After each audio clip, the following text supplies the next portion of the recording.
Hey guys, I've got some great new core exercises for you for this week. We're going to be working in a tabata style for timing. And the tabata means you're working for 20 seconds and you're resting for 10. And so that is how we're going to time each movement. So you're going to do specific movements for 20 seconds, rest for 10. The 10 is usually enough to rest, but also switch into the next movement. So the best way I suggest doing this is just set your phone, turn your timer on, and set your phone in front of you. And then that way you can just watch the time and know when to switch. I'm going to put the exact description and the workouts in the notes of this video too. So we're going to be going through all of these exercises 4 rounds. There's 3 movements, but 2 of them you're going to be doing a right side and a left side. So you'll understand. I'll explain that in just a second. We're going to start with a weighted side plank. It's going to be on your forearm, and so you can use a dumbbell. This is a 10-pound dumbbell. If you have a smaller dumbbell, you can use that. If you're a big extra stud, you can go heavier if you are stable in that position. If you don't have a dumbbell, sometimes all you really need is a water bottle, a full water bottle.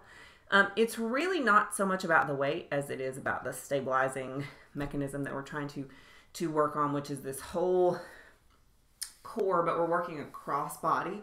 And so you'll see when we get into the position why it's important it doesn't have to be heavy. It's going to serve the purpose. So we're going to start, we're going to do one side. So you're going to get into this good sturdy forearm side plank.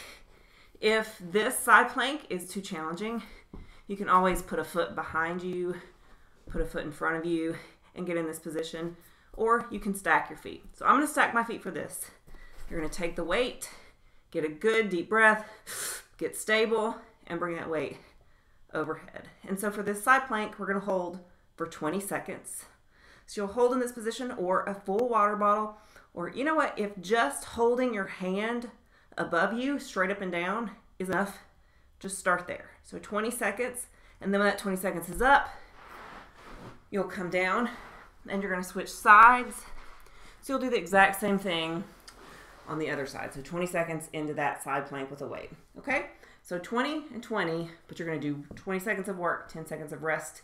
Switch, 20 seconds of work, 10 seconds of rest. All right? That's your first movement. Then we're going into what I call the animal walk swivel.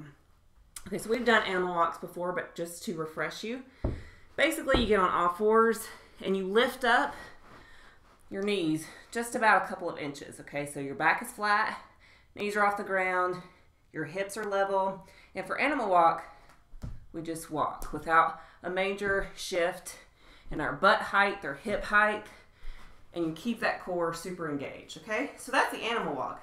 Today we're going to do something a little different. We're going to do the animal walk swivel, okay? So you're going to get into that position right here. And basically you're just going to twist and tap your heel. Notice my hip level doesn't really change at all. Staying in the same position, core is super tight. You're just twisting. So you're going to do that for 20 seconds. Rest for 10. And then our last movement, we're going to do reclining leg extensions. And this has a few variations to make it really challenging or a little bit easier. So we're going to go down onto our forearms here.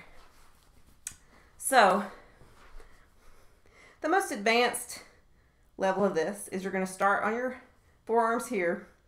You're going to straighten one leg out, engage your core, and basically you're just going to pretend like you're pedaling a bicycle. Notice this foot, not on the ground. So we're rolling. Keep that core super tight. And we're gonna do this for 20 seconds. If that's too hard, you can bring both knees in and just have that one working leg, still keeping that core engaged. If that's too hard, plant that foot on the ground and just work from here. The rotating leg, so the bicycle leg, doesn't touch the ground. So whatever you have to do that, to keep that off the ground, that's the modification you need to go with, okay? Then you're going to switch sides. You're going to do 20 seconds of one side, 20 seconds on the other side. And remember, we're going through that whole thing 4 times. This is a great workout for your core as well as your abdomen, as well as your obliques of your abdomen. We don't work on that enough, I don't believe. And these muscles are the things that keep us upright. They help keep us injury proof because it all extends down to our hips. So healthy hips makes a happy athlete. All right. Thanks so much, guys. Again, the details will be in the notes of this video. Have a good day.